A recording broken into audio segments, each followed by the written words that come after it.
Question number 7, the sum of, देखिए the sum of 3 consecutive multiples. अब देखिए ये फिर से क्या आ गया है हमारे पास, कंजिक्यूटिव आ गया है। कंजिक्यूटिव को हमने देखा था एक के बाद एक जो आते हैं, लेकिन यहां पर उन्होंने क्या बोला, 3 कंजिक्यूटिव। ये वर्ड जो है ना बच्चों, ये चेंज कर दिया, मल्टीपल्स। मल्टीपल्स मतलब क्या, आपको एक टेबल लेना पड़ेगा। टेबल किसका लेना है, 8 का लेना है। 3 कंजिक्यूटिव मल्टीपल्स ऑफ 8। तो 8 के मल्टीपल्स लेते अगर आप जनरल, तो रिपीटेड एडिशन में क्या आता है, 8 हो जाएगा। फिर सेकेंड मल्टीपल जो होगा वो 8 + 8 होगा। थर्ड मल्टीपल जो होगा वो 8 + 8 + 8 होगा। दैट मीन्स यहां पर तो 8 ही आ जाएगा, यहां क्या आ जाएगा 16, और यहां क्या आ जाएगा 24। तो इसको आप और कैसे लिख सकते थे, इसको आप ऐसे भी लिख सकते थे, 8 × 1 = 8, 8 × 2 = 16, 8 × 3 = 24। इस तरीके से भी आप इसको लिख सकते थे। तो ऐसा ही कुछ यहां भी करना है हमको। 3 कंसेक्यूटिव मल्टीपल्स हैं 8 के, जिनका सम कितना है, 888 है।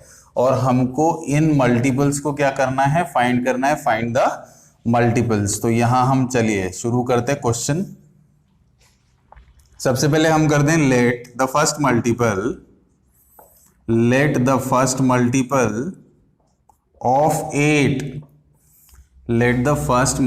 Of 8 be x। तो अब हम आगे बढ़ते जाएं इसी के हिसाब से। तो पहला मल्टीपल जो है वो x है, तो दूसरा क्या होगा, ये देखिए, अगर ये x होता तो ये क्या हो जाता है, x + 8। फिर अगर ये होता तो ये क्या हो जाता है, x + 8 + 8, तो ये बन जाता x + 16।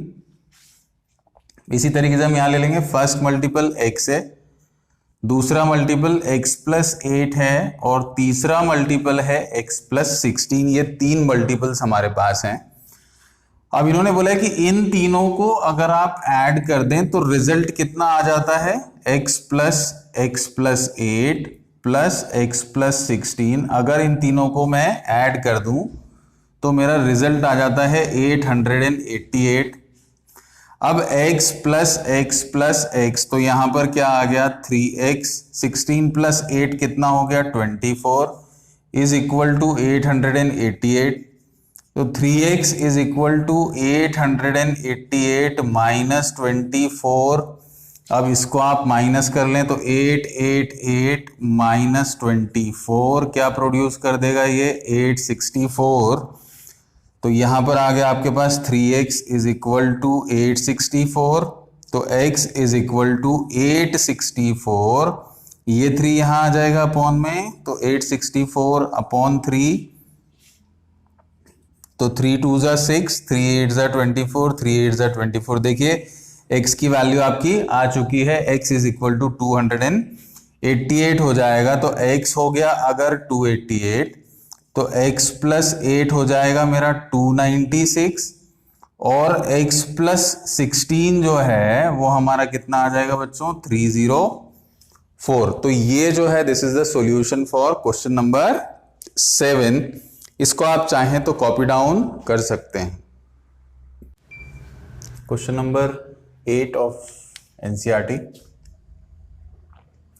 3 consecutive integers. देखो बच्चों फिर से आ गया कंसेक्यूटिव इंटीजर्स। तो एक क्या होगा, x होगा, एक क्या होगा, x + 1 होगा, एक क्या होगा, x + 2 होगा। ये हम शुरू से देख रहे हैं कि एक नंबर 1 है, तो दूसरा क्या होता है 2, तीसरा क्या होता है 3, चौथा क्या होता है 4। These are what we call consecutive integers। क्या कहते हैं इनको हम, consecutive integers। अब यहां आगे चलते हैं, are such that when they are taken in increasing order, मतलब बढ़ते क्रम में लेना है आपको, तो ऐसे ही आएगा, 1 आएगा, 2 आएगा, 3 आएगा, 4 आएगा, इस तरीके से। एंड मल्टीप्लाइड बाय, अब देखिए किससे मल्टीप्लाई करना है कंसेक्यूटिव इंटीजर्स को, 2 से, 3 से और 4 से। 3 नंबर्स के साथ आपको इसको मल्टीप्लाई करना है, 2 से, 3 से और 4 से। Then they add up to 74। कहां तक चला जाएगा, ऐड होके 74 तक। तो सबसे पहले हम क्या करें, let the first number let the first number be x, तो सेकेंड नंबर क्या हो जाएगा बच्चों? सेकेंड नंबर हो जाएगा हमारा x प्लस 1, थर्ड नंबर क्या हो जाएगा हमारा? x plus 2। इस तरीके से हमारे 3 कंसेक्यूटिव इंटीजर्स आ जाएंगे। This is third number. अब अगली कंडीशन देखिए, ये तो आपने ले लिया first number, second number, third number. अब अगली कंडीशन में वो बोल रहा है फर्स्ट नंबर को किससे मल्टीप्लाई करना है आपको? 2 से। तो x को आप किससे मल्टीप्लाई कर दें? 2 से, तो ये हो गया 2x प्लस, उसके बाद सेकंड वाले को किससे करना है? 3 से। तो हमारा सेकंड नंबर क्या है? x प्लस 1 है, तो इसको आप 3 थ्राइस ऑफ x प्लस 1 कर दें, फिर प्लस, अब किससे मल्टीप्लाई करना है? 4 से, 4 टाइम्स ऑफ x प्लस 2 हो जाएगा। इससे रिजल्ट क्या आना चाहिए? 74 आना चाहिए। तो हमारे नंबर्स बन जाएंगे 2x प्लस, इस ब्रैकेट को ओपन कर लेते हैं हम, तो 3 मल्टीप्लाइड बाय x क्या हो जाएगा बच्चों? 3x। 3 मल्टीप्लाइड बाय 1 क्या हो जाएगा? 3। फिर 4 मल्टीप्लाइड बाय x क्या हो गया? 4x। फिर 4 मल्टीप्लाइड बाय 2 क्या हो गया? 8 इज इक्वल टू कितना हो गया बच्चों? 74।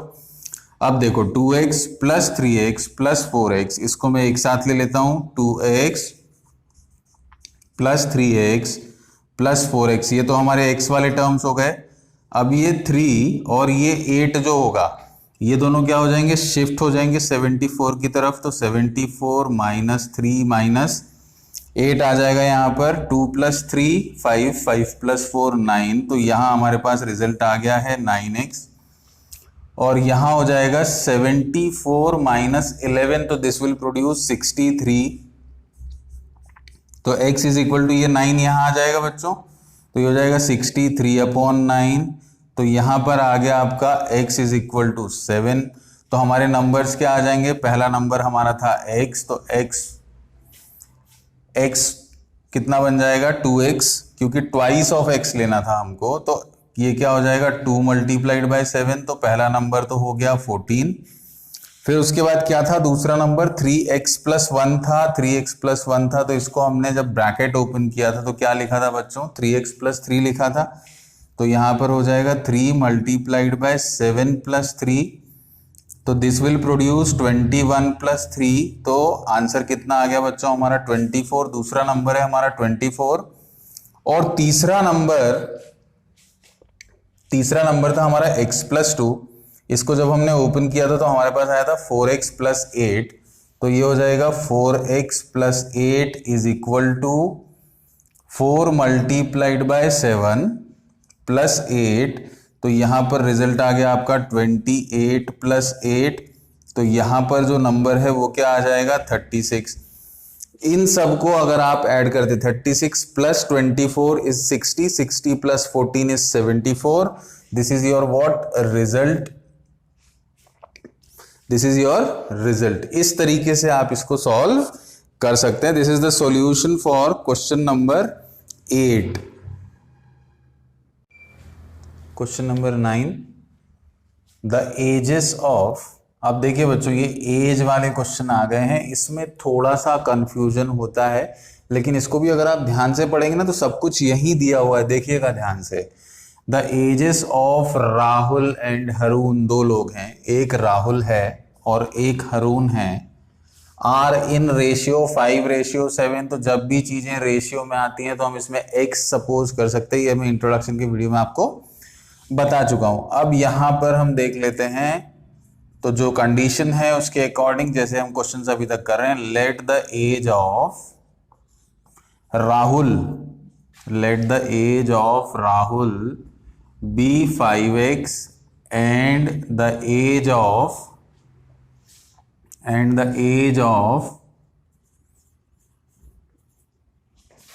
Harun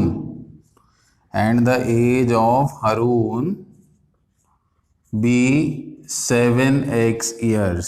ये तो हो गई हमारी पहली कंडीशन। 4 years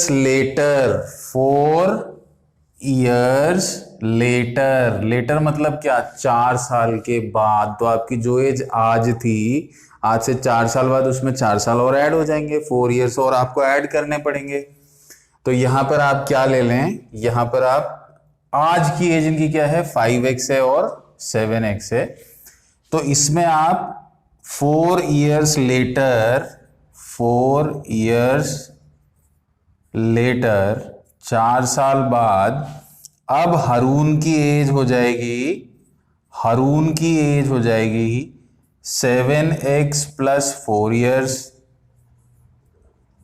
और राहुल की एज हो जाएगी, Rahul as is 5x + 4 years। ये हो गई 4 साल बाद की एज। अब आगे इन्होंने क्या बोला, sum of their ages will be 56 years। क्या इनका सम जो होगा, मतलब इन दोनों को अगर आप ऐड कर दें तो जो रिजल्ट आएगा वो क्या आएगा, 56 आएगा। तो चलिए हम इनको ऐड करते हैं अकॉर्डिंग टू कंडीशन जो भी दिया हुआ है क्वेश्चन में। 7x + 4 + 5x + 4 is equal to 56। 7x + 5x is 12x। 12x is equal to 56 - 4 तो यहां पर आपके पास आ जाएगा 12x is equal to 56 - 4 52 and 52 - 4 is 48। तो x is equal to हो जाएगा आपका 48/12। तो ये आ गया आपका 12 4 × 48। दैट मीन्स x की वैल्यू जो है वो आपकी कितनी आ गई 4। अब आप यहां से किसकी एज निकाल सकते हैं, राहुल की एज निकाल सकते हैं। तो Rahul's present age is equal to 5x था, तो ये हो जाएगा 5 × 4। तो राहुल की एज कितनी हो गई 20 years। The age of Rahul is 20 years। और उसके बाद हारून की एज आप निकाल लें, हारून की एज हो जाएगी 7x। दैट मीन्स 7 × 24 7 × 4 तो दिस विल बिकम 28 years। तो हारून की एज कितनी हो गई बच्चों 28 years। This is the solution for question number 9। Question number 10। अब देखिए ये क्लासरूम का क्वेश्चन है और हम सब जानते हैं कि एजुकेशनल इंस्टीट्यूट्स में कोएड स्कूल्स में एक सेक्शन में बॉयज भी होते हैं और गर्ल्स भी होते हैं। कई बार बॉयज का नंबर ज्यादा होता है, कई बार गर्ल्स का नंबर ज्यादा होता है। तो यहाँ पर उसी कंडीशन पर क्वेश्चन है, आपको उसी चीज को समझना है। The number of boys and girls in a classroom are. देखिए अब एक क्लासरूम है, उसमें बॉयज भी हैं और गर्ल्स भी हैं, आर इन रेशियो 7:5। तो अब ये जो फर्स्ट वाला होगा ना बच्चों, ये बॉयज का है ना, और ये जो सेकंड वाला होगा ये किसका है, गर्ल्स का है। तो यहां पर आ जाएगा let the number of boys in a classroom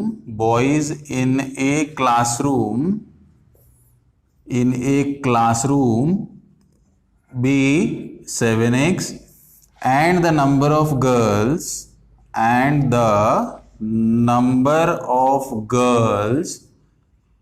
in a classroom are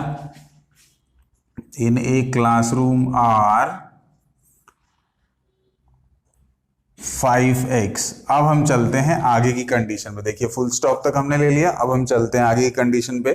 the number of boys का जो नंबर है, मतलब बॉयज कितने थे 7x। मैं यहां पर लिख देता हूं the number of boys is 7x। Is 8 more than number of girls. मतलब बॉयज का पता कब चलेगा कितने हैं, जब आप नंबर ऑफ गर्ल्स में 8 और ऐड कर देंगे, क्योंकि 8 बॉयज ज्यादा हैं। तो जब आप इसमें 8 और ऐड कर देंगे तो you will get number of boys. इसलिए हम यहां पर लिखेंगे 7x is equal to 5x + 8। ये नंबर ऑफ गर्ल्स नहीं है, ये दोनों नंबर ऑफ बॉयज हैं। आप इनको कंपेयर कर रहे हो, क्या कैसे कंपेयर कर रहे हो, नंबर ऑफ गर्ल्स जितनी भी थी उसमें कितने जोड़ दें कि नंबर ऑफ बॉयज आ जाए, वो क्या हो गया +8 हो गया। नंबर ऑफ बॉयज कितना था 7x था, इसलिए ये दोनों जो है ये आपस में क्या है इक्वल है। मतलब यहां पर आपने इक्वेशन की डेफिनेशन जो है उसको यूज किया है। अब यहां पर आ जाएगा 7x minus 5x is equal to 8, तो this will give 2x is equal to 8। तो यहां पर रिजल्ट आ गया हमारे पास x इज इक्वल टू 8/2, तो x इक्वल टू क्या आ गया बच्चों 4। x कितना आ गया 4। अब आप इस चीज को यूज करके पहले क्या निकाल लें, नंबर ऑफ बॉयज निकाल लें। Number of boys in a classroom, number of boys in a classroom are, in a classroom are 7x, तो मतलब हमारा आ जाएगा 7 multiplied by 4 that is equal to 28। तो नंबर ऑफ बॉयज कितने हो गए बच्चों 28। अब आप क्या निकाल लें, अब आप निकाल लें नंबर ऑफ गर्ल्स, तो नंबर ऑफ गर्ल्स हो जाएगा हमारा 5 मल्टीप्लाइड बाय 4, तो यहां पर कितना आ जाएगा आपके पास 20। तो अब देखिए यहां पर क्वेश्चन क्या था, क्वेश्चन देखिए what is the total class strength, मतलब बॉयज और गर्ल्स दोनों मिला के कितने हैं। तो total class strength is equal to 28 plus 20, तो दिस विल प्रोड्यूस 48। तो एक क्लास में बच्चे कितने हैं 48। Now will move towards the next question. Question number 11। Question number 11 देखें, Bechung's father is 26 years younger, 26 years younger. बच्चों ये बहुत ध्यान से देखना, ये आपको अभी नहीं तो आगे कंफ्यूज करेगा। Bechung's father is 26 years younger than Bechung's grandfather. अब देखिए यहां पर ही समझ में आ जाता है, बहुत सिंपल सी बात है। ये फादर हैं और ये ग्रैंडफादर हैं, तो स्वाभाविक सी बात है कि ग्रैंडफादर जो होंगे वो फादर से तो बड़े ही होंगे, क्योंकि ग्रैंडफादर है, तो grandfather is have age more than the father. Then next, and 29 years older than Bechung. ठीक है, क्या है, ग्रैंडफादर से 26 ईयर्स छोटे हैं और बेचुंग से 29 ईयर्स बड़े हैं, बेचुंग से 29 ईयर्स बड़े हैं। द सम ऑफ, अब ये देखिए ये सम, ये इन वर्ड्स को पकड़ना बच्चों, वर्ड प्रॉब्लम्स बहुत इजी हो जाते हैं। सम मतलब क्या, प्लस करना है आपको। The sum of ages of all three, इन तीनों की एज का सम कितना है 135 ईयर्स। अब यहां पर बचा कौन, देखिए बेचुंग की एज फादर की एज से 29 ईयर्स कम है, ग्रैंडफादर की एज फादर की एज से 26 ईयर्स ज्यादा है, दैट मींस एक्स कौन होगा, एक्स होंगे फादर। तो लेट द एज ऑफ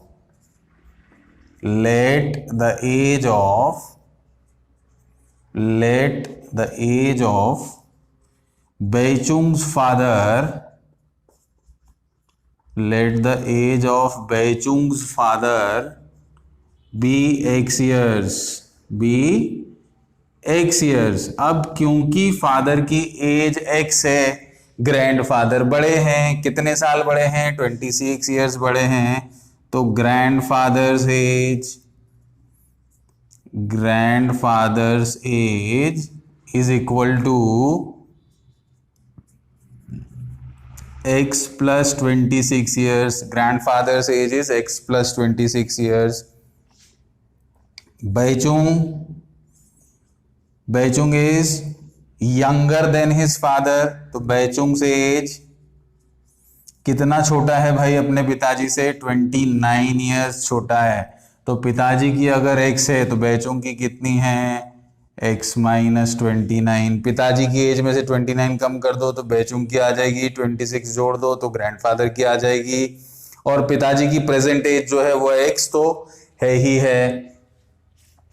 तो अब क्या हो जाएगा, according to condition x plus 26, ये मैंने ग्रैंडफादर की पहले लिख दिया, x प्लस 26 प्लस फादर की है x, फादर की क्या हो गई x, और बेचुंग की एज कितनी हो गई प्लस x माइनस 29, इन सब का सम कितना था 135। तो x प्लस एक्स बच्चों कितने एक्स हो गए 1 2 3, तो यहां पर आ गया 3x। 26 माइनस 29 दैट मीन्स -3, क्योंकि 26 छोटा है 29 बड़ा है, 29 के पीछे नेगेटिव साइन है, इसलिए ये हो गया। अब ये हो गया 135। अब इसको क्या करते हैं, ट्रांसपोज करते हैं, तो ये माइनस का क्या हो जाएगा, प्लस हो जाएगा। तो दिस बिकम्स 135 प्लस 3, तो x is equal to 138 upon 3, तो ये हो गया 3 4 जा 12 और 3 6 जा 18।